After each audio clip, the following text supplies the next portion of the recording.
Hi, Jerry here with Boater Input, and welcome to my new series called Conversations, where I sit down with people in the boating industry to talk about various products and services and other topics that might be of interest to boaters. The goal is to educate and inform, not necessarily to sell, although I do intend to bring you guests to talk about things that could make boating better or easier that you might be interested in. And speaking of making boating easier, my guest today is the founder of Wavve Boating. He has developed a very popular and useful navigational app for boaters that may be of interest to many of you, especially if your boat is not already equipped with a chart plotter and you live in coastal regions of the US, Canada, Australia, and the UK. During our conversation today, you will learn more about this app and what it can do for you and how much it costs to help you decide whether this is something that would be a benefit to you. So let's get started. Okay, with me here today is Mr. Adam Allore, who is the CEO and founder of Wavve Boating. You know, I met Adam a few years ago, was really impressed with this young man, and he's clearly a rising star in the boating industry. But more importantly, he has developed an interesting and innovative app for boaters that I think many of you will be interested in. So I invite him here today to tell us a little bit more about that. Now, his Wavve Boating app was recently selected as one of the top products of 2025 according to Boating Industry Magazine. And earlier this year, it actually surpassed Navionics to become the #1 most downloaded boating app on the Apple App Store, which to me is super impressive considering the size and scale of your competition there. So with that, I just wanted to say welcome, Adam, and thank you for joining me here today. Wonderful to be here. Thanks so much, Jerry, for having me on the show. Great to have you. So just to start off, Adam, for those who are not familiar, tell us about the Wavve Boating app. You know, what is it? What problem is it solving? Sure thing. Yeah. So Wavve's an easy to use marine navigation app. So really what we're trying to help people with is just get from point A to point B on the water as easy as possible. And on top of that, we have some community features to really help people, explore more for their local waterways.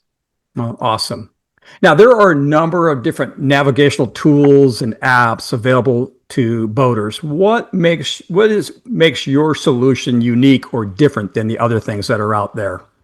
Yeah, I think it really comes down to our product design philosophy. We're not trying to, I guess, just be a replacement to a chart plotter. We really kind of start at the beginning of a recreational boater's problem and try and build solutions around that. So as such, like we take more, I would say, design inspiration from like something like Google Maps or Waze, if anyone's used that for, driving their vehicles versus say like a Simrad or Raymarine chart plotter.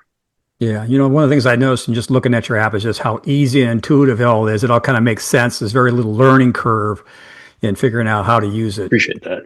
Yeah, definitely a key focus for us with every solution, every feature that we have in that application.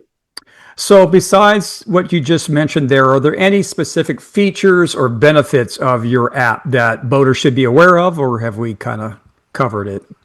No, absolutely. So what people notice right from the get-go in the application and right in the onboarding, we want to build a custom map for our customers. So right from the beginning, you get to select a various map style that's to your liking. Then you'll input the draft of your vessel, and then Wavve will essentially build a map that's for you. And that's kind of the first thing and first experience that sort of brings people into the application.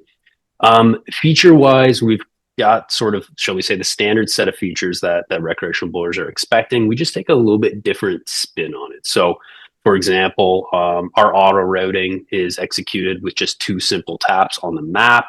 A boater can actually select if they want that route to follow, say, the nautical channels more versus take the fastest path, or a routing that's kind of in between. We have title data in the application, but what we do with it, again, is a little bit different than what maybe people have seen historically. So instead of showing people a, say, title chart that has to be cross-referenced with the chart data, we update the map directly for our customers. So in real time, that water level is updating based on a title station that they've selected. and they can actually see in the future, what are the depths going to be if I'm leaving this marina at 3 p.m. versus 6 p.m. and so forth. Well, we've all heard those stories of people who weren't in tune with the tidal situation and find themselves on dry land. So very, Exactly. Yeah.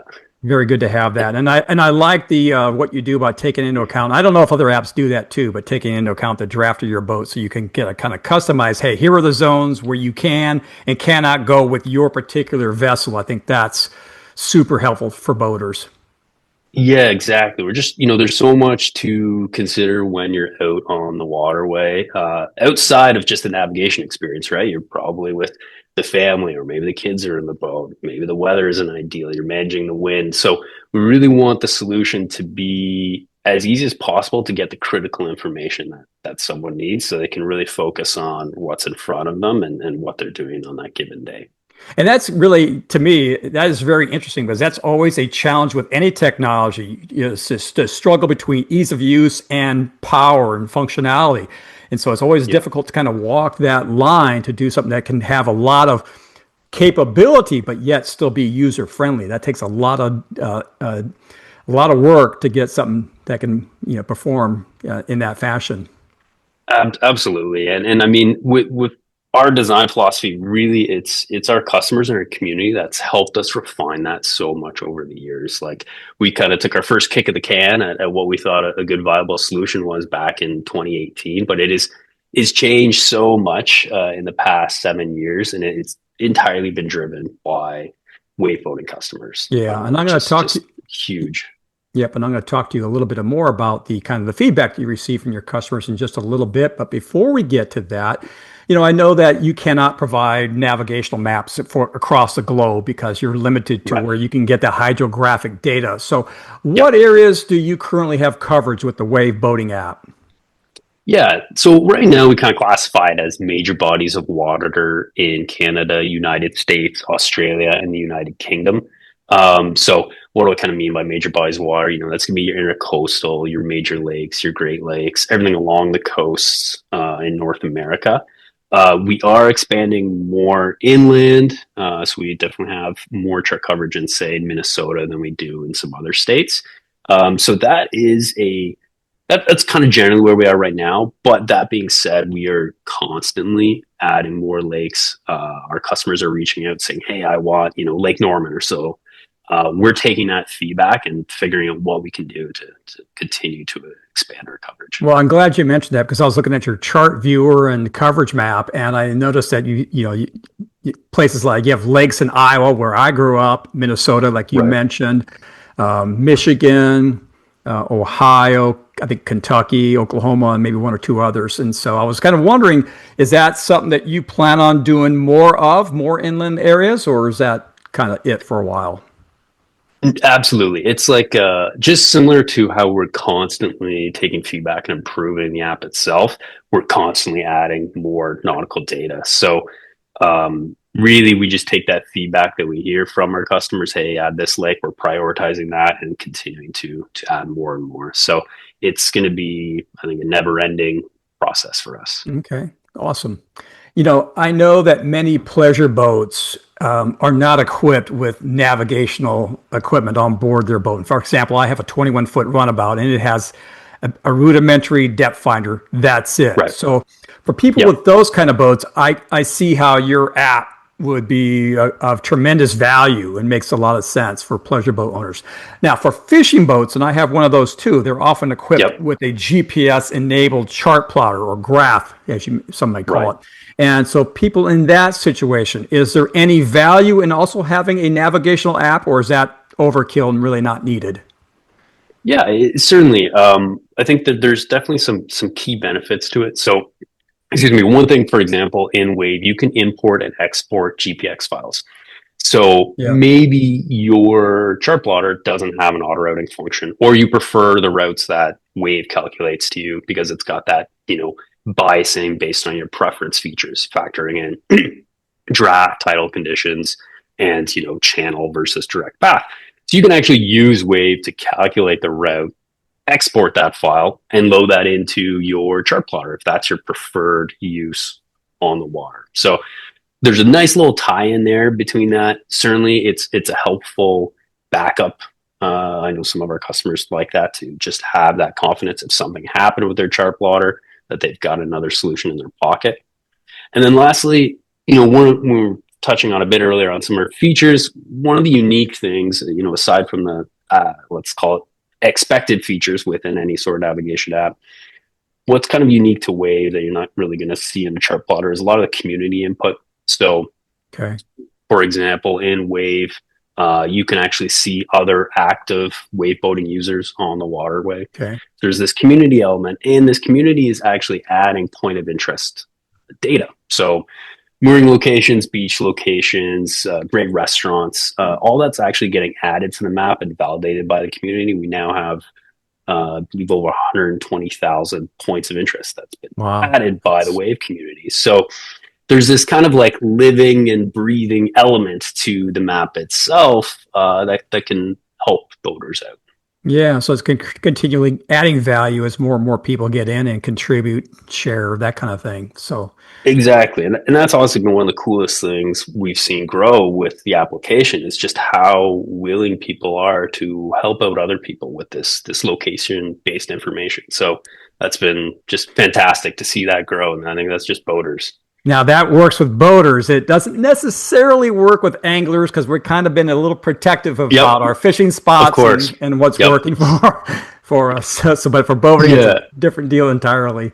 Exactly. And we help out with that by making sure you can actually create content that's totally private to your map. So that's where the anglers use the application to, mark fishing spots and keep it just for them. Now, so this leads into my next question. And, you had talked about listening to your customers, taking into account their feedback. So based on what you've learned from your subscribers and the feedback that you receive from them, who would you say is your app best suited for? What type of boater? Yeah.